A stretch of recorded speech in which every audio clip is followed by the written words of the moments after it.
السلام علیکم ورحمۃ اللہ وبرکاتہ.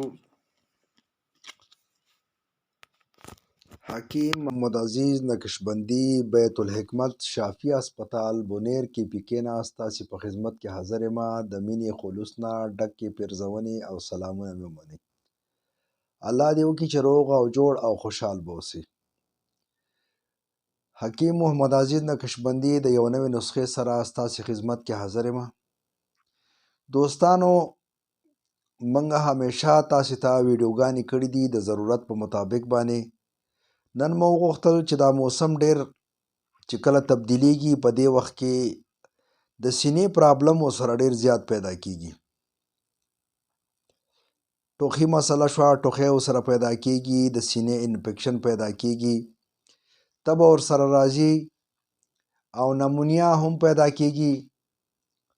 نو مې غوښتل چې د هغې ورونو، خویندو، بوډاګانو، مشرانو، کشرانو دپاره چې هغې ته د سینې پرابلم جوړیږي او د هغې دپاره یو نسخه ستاسې په خدمت کې وړاندې کړمه. او هغه دوستان چې زموږ اسپتال ته نشي راتلی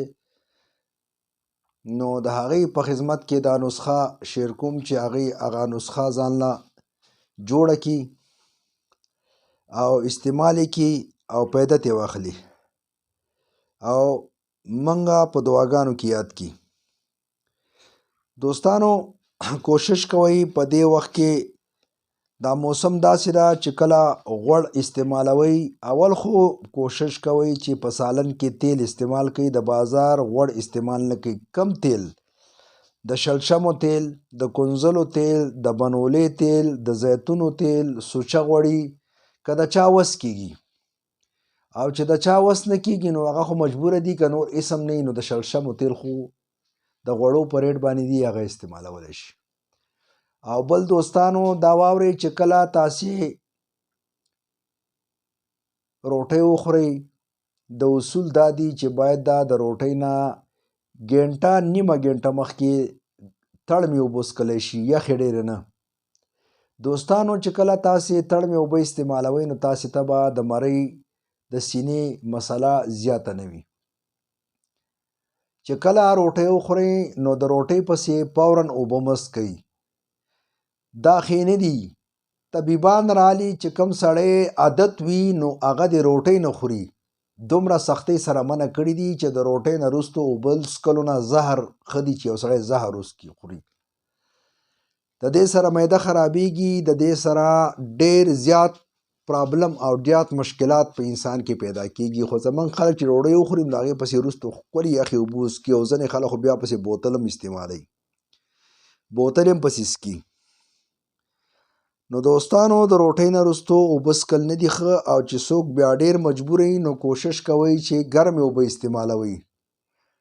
ګرمې اوبه او د روټۍ پسې فوراً اوبه ښې نه دي. مونږ خو بار بار ورته وایو چې د روټۍ پسې فوراً اوبه ښې نه دي، خو که څوک څښئ ښې نه دي، خو که څوک څښئ نو ګرمې اوبه استعمالوئ. انشاءالله تعالی چې بیا به تاسو ته د مرۍ مسله، د سینې مسله دا نه جوړېږي. او ګرم اوبو کې فواید دي. ګرمې اوبه چې کوم دي په هغې کې فواید شته، او یخې اوبه چې دي په هغې کې ټول نسخانات دي. دوستانو، موږ چې نن تاسو ته کومه نسخه ښیو هغه د اکسرې دمې په نوم باندې موږ جوړو. دا زموږ د اکسرې دمې په نوم باندې سفوب ده. د سینې دپاره دا موږ جوړو. دا وګورئ، شافي دواخانه حکیم محمد عزیز اکسرې دمه سفوف. دا چې څومره په سینه کې مسایل وي الحمدلله په 15 منټو کې دا کار کوي.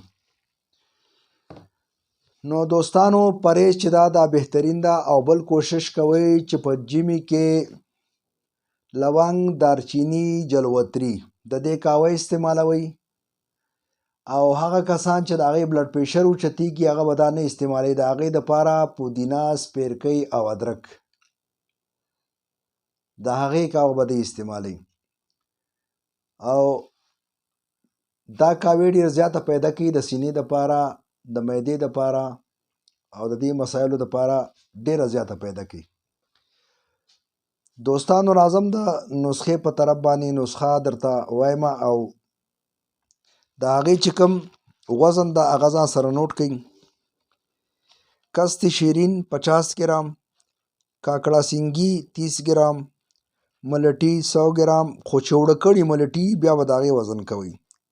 سوهاګه بریا 100 گرام، پلپل سیاه 40 گرام، پلپل دراز 40 گرام، زنجبیل 30 گرام او تخم میترې کم ته چې ملخوزې هم ویل کېږي. ملخوزې یو میتي دي یو میترې دي. تخم میترې دا چې کوم دی دا 50 گرام. دا به ټول دوستانو باریک پوډر کوي، مکمل باریک پوډر به کوي. داسې به باریک پوډر کوي چې بیا به د کپړې نه چاڼ کوي. د کپړې نه چې دا کله چاڼ شي بیا به د دې سره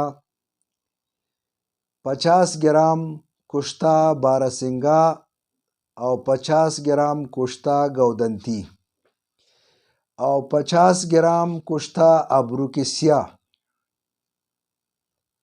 دا ملاو کوي. او هغه کسان چې د هغې تبه وي، لړزې والا تبه وي او بالکل دردونه وي پې، هغه هم د استعمالولی شي. د دې نه به یو وړه چمچه سهار، یو غرمه، یو ماښام که د کومو دوستانو وس کېږي او هغې ګبین شهد ملاویږي او د شهدو سره استعمالولی شي نو ډېره ګټه پیدا کوي.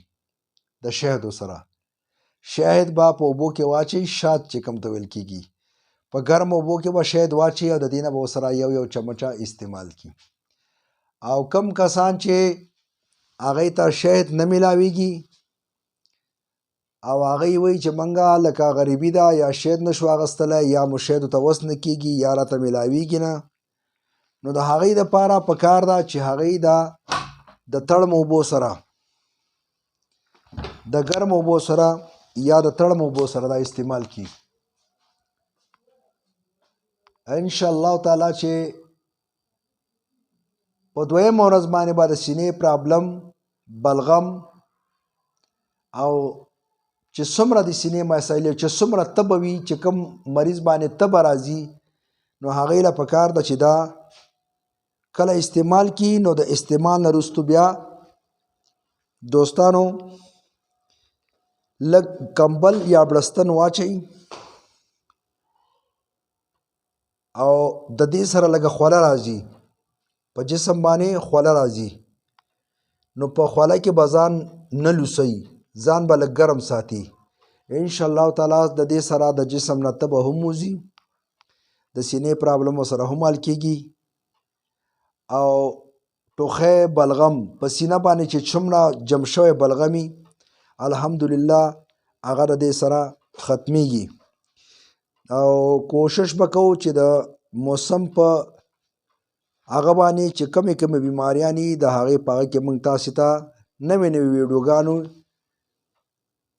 شیر کو او مسلمانان ته پیدا واخلي. نو موږ په دواګانو کې یاد ساتئ. د بلې ویډیو پورې د حکیم محمد عزیز نقشبندي اجازت غواړم. خوشحال او آباد اوسئ. په دواګانو کې مې یاد ساتئ. حکیم محمد عزیز نقشبندي. زمونږ د دکان اډرس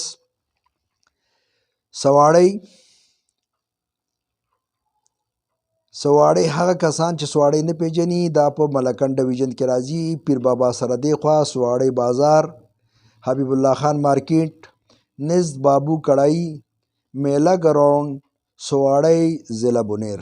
زمونږ د اسپتال اډرس سواړی شلبانډی بایپاس،